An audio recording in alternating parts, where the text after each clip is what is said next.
Pamela, I'm going to talk to you today about what you should do and what you shouldn't do, in my experience.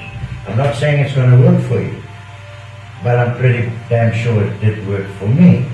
So what we need to do is, first of all, is we need to redefine what is it, what makes us think that we want to be transport contractors or be in the transportation industry.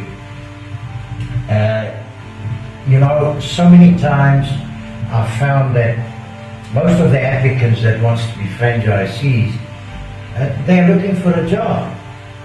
Now, yes, that's great. That's great. But they don't have the passion to build something. They don't have the passion to really contribute to the success of anything, except that they want to work from 9 to 5 and get 10 or 12,000 rand a month, or maybe 20 if they're lucky. Now, we need those kind of people. But we also need, desperately, the entrepreneurs of this country. And that is going to do so much difference in the overall wealth of this country. We've got black empowerment funding. So many people unfortunately think that black empowerment funding is their birthright.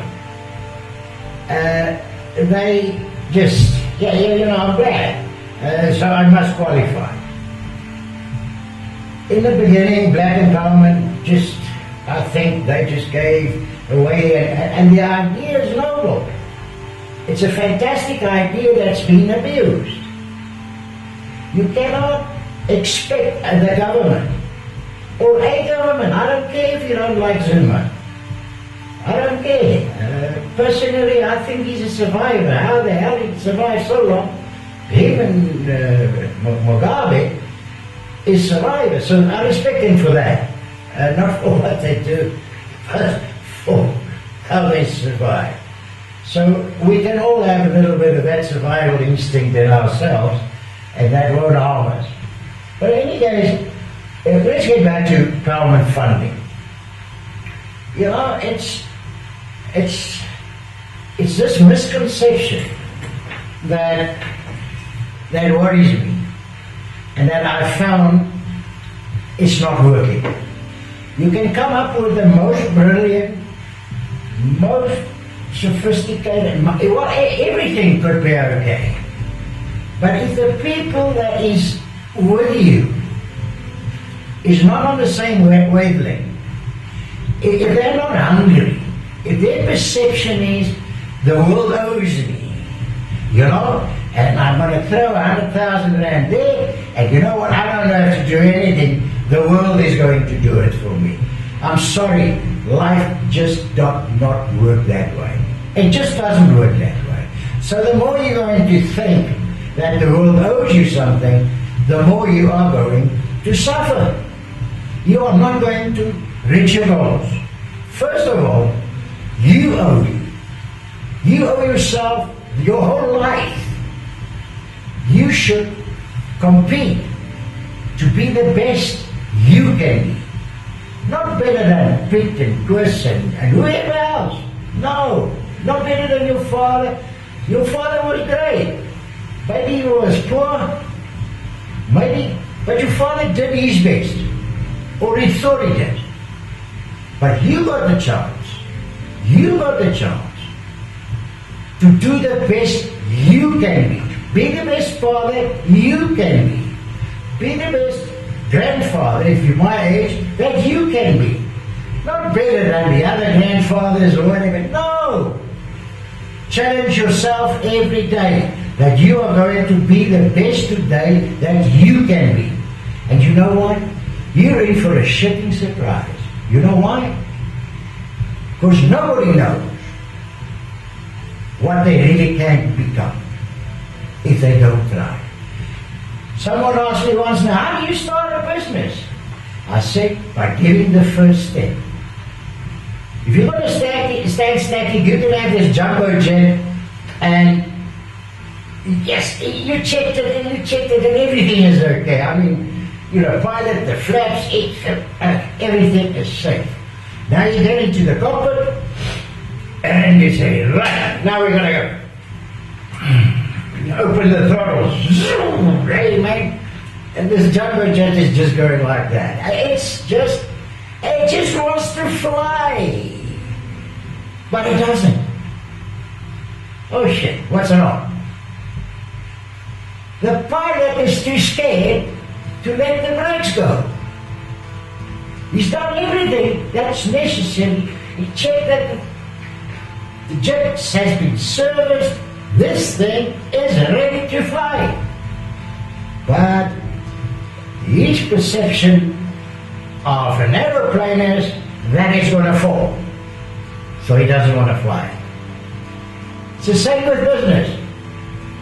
You can work out things and you can decide, listen, this is what I want. And you can study and you can, you know, and that's good.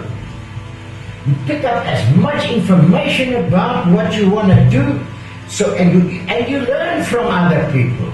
I still learn from everyone. And I'm grateful if you subscribe and give me notes there. Negative, you can tell me, I don't know what I want to talk about, but I want your view. I need your view.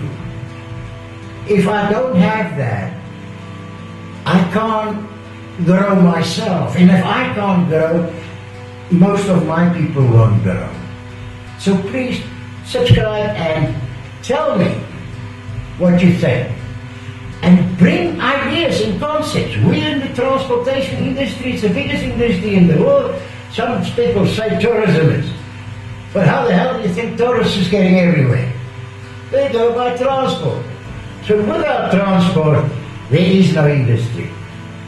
So we are in the best industry possible. All we need to do is change our attitude.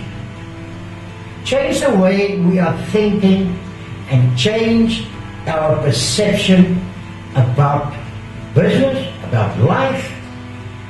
That's the first things we got to do. We got to start living and eating success. We got to hunt it.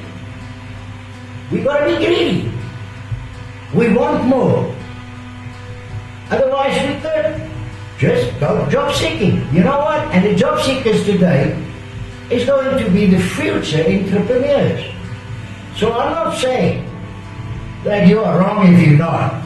Got this drive, I've got this hunger for success. I don't say you're wrong. I'm 63 and I just can't think about, you know, I hear people talking younger than me and they say they're on pension. Shit. Well, I look maybe that way, but I can't feel it. Because I got, the more I learn, the more energetic I get, and the more I want to get to that point that I don't even know what it is. I want to be the best person I could be. Not better than you. And hopefully you will learn something from that. I'm not saying it's wrong to compete with other people, but in a nice way. Don't compete with other people because you think you know what, I'm better than him. So that's your ceiling. Even if this guy that you are better is not a great guy or didn't achieve much in his life, but you are setting the ceiling. You are saying, I want to be better than Maynard. I don't even know. That's your goal. Challenge yourself. Show yourself what you can achieve, and you will be pretty damn surprised